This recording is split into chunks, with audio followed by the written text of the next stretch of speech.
Yeah, okay, I'm coming. Yeah. Huh? What's this?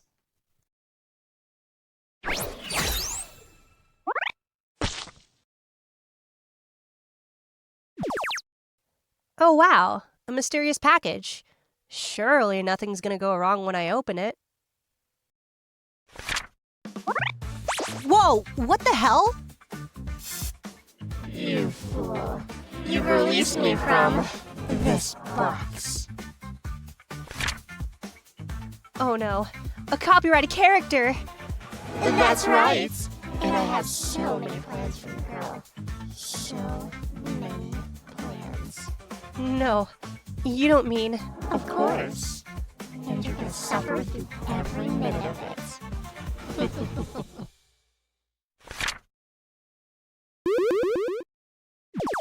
You're forcing me to do dishes? Yes. Tremble before my incredible power.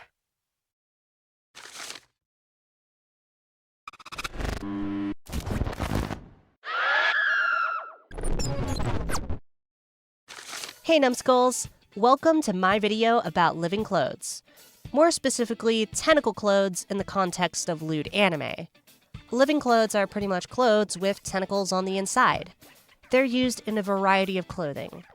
Swimsuits, underwear, and medieval battle armor, just to name a few. So in this video, I wanted to address a few things, like what are living clothes, and why are they so appealing? I aim to answer these questions today. Living clothes are essentially clothing with tentacles on the inside. They act as parasite-like creatures, clinging to their host to maintain their will to live, all while manipulating what the host feels emotionally and physically. It's sort of like Venom from Spider-Man. Sure, it's a symbiote, but the basic principles still apply in this example. It's a parasite-like creature that clings to a host while manipulating them through emotional and physical changes. In the case of living clothes, they manipulate them through pleasure, slowly deteriorating their psyche until they experience what's known as a mind break. The process itself highlights how fundamentally the parasitic nature of living clothes creates a sense of dependency, dysfunction, and degradation. In other words, a toxic woman. Though unlike a toxic woman, the living clothes parasite type is set apart by its intimacy. The parasite clings to its host for survival, making it dependent on its partner. But the emotional and physical manipulation of the host leads to a dysfunctional sort of relationship, which eventually leads to degradation, whether psychologically, physically, or emotionally. Living clothes are an ecchi connoisseur's ideal fantasy. It not only scratches the lewd tentacle itch, but it's done in a way that's unique and deeply intimate. It's almost like an extreme version of seeing love at first sight. It's magical and enchanting, but also uncertain and lustful with a hint of spookiness. Living clothes are both really lewd and really scary as a concept, but that's sort of the best part. In my time researching for this video, I found someone who embodies the appealing nature of living clothes, and it happened in a way that you might not expect.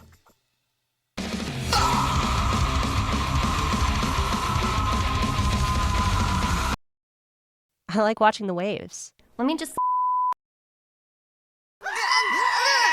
This degenerate femcel demon assaulted me from my backside, making me think about the choices in my life. The way Lucy Pyre expresses herself brings a whole new meaning to the phrase, "she can mess me up." Lucy Pyre embodies the parasitic nature of tentacle clothes.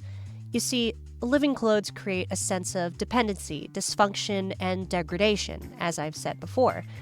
Lucy seems to parallel these traits, often embracing them as part of her personality. First, there is her dependency. I just think I have a mental illness where I want to fix people, and Denji has fix-it vibes, so the more fucked up and the more problems that you have, the more attracted I will be to you, which is really bad.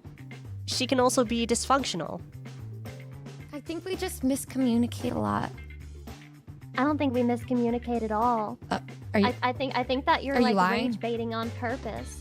I think I figured it out. I think that means maybe you just don't trust me if you're gonna assume that I'm rage baiting every time I'm just trying to speak to you. I think you're just rage baiting for content. I don't even know what rage baiting means. I'm not rage baiting. I don't think of things You as don't know content. what rage baiting means? I just think of hanging out with my friends as hanging out with my fucking friends. Like, my fucking bad that I don't think about things in a content perspective, and I just think about being excited to hang out with my friends. Like, my fucking bad. My bad. Like, oh my good God. It's not like I wasn't, like, looking forward to hanging out with you for the past couple weeks, and then we made this date to hang out with each other before I leave, and then I'm not gonna be able to talk as much because we're gonna be in different fucking time zones, and I just want to hang out with you. I don't post about, like, shit like that. I don't fucking rage. I don't need to rage bait to have content.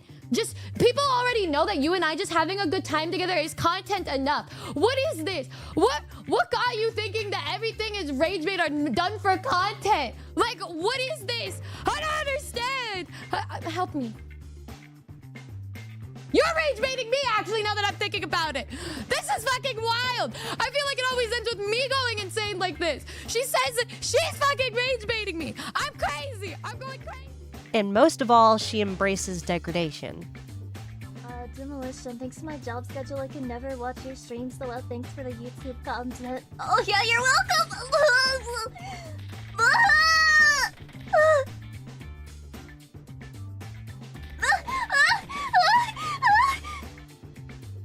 Lucy's personality is infectious, like a parasite.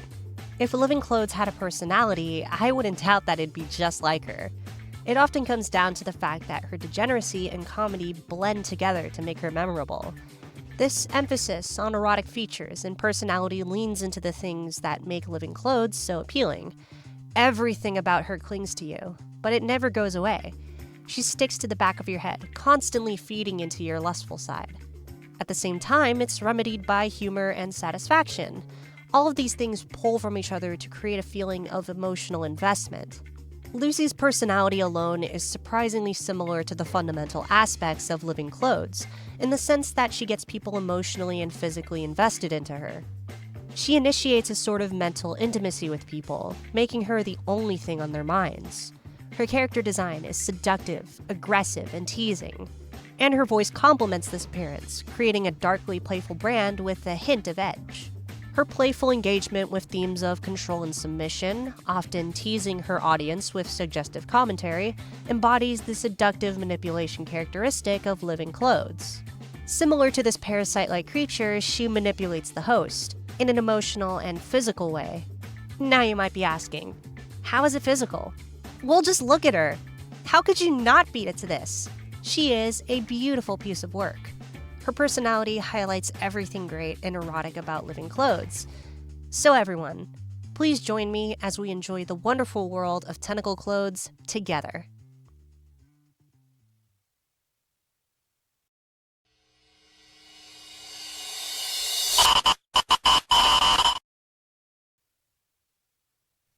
But there's also a whole other side to Living Clothes.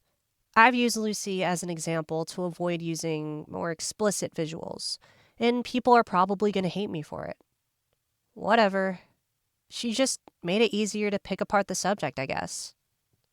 Lucy represents what people like about this kink because of her nature as a degenerate femcel.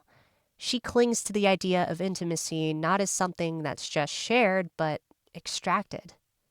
Living Clothes seduce and manipulate their host until their mind cracks because of constant stimulation and emotional sabotage. Likewise, Lucy enacts psychological erosion, dragging others into her spiral until they also fracture under the weight of her actions. Living Clothes are just that. They leech from the host that they target, making an obsession not with love, but with looseness that's warped, unreciprocated, and absolute. She mirrors the core of Living Clothes, the illusion of coexistence masking the reality of consumption. She isn't just wearing the parasite. She is the parasite. Her femininity isn't just radiant, but suffocating. A parasite doesn't just destroy with fangs or claws, but with affection turned feral, intimacy transformed into psychological torture. Like the mind break of a Living Clothes host, they're emotionally and mentally unraveled. the horrors slowly bleeding through the cracks as they lose what makes them human. But a person infected with the parasite won't bleed. They will rot. It's always so quiet, intimate.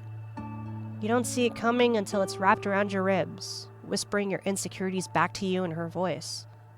Until you don't remember what parts of your mind are yours and what parts were planted there by her. You don't realize you made a mistake until you want it to stop.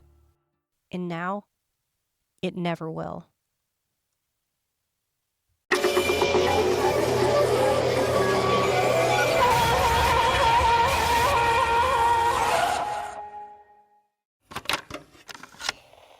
What clings to you like comfort will make you think you were nothing without it.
The whole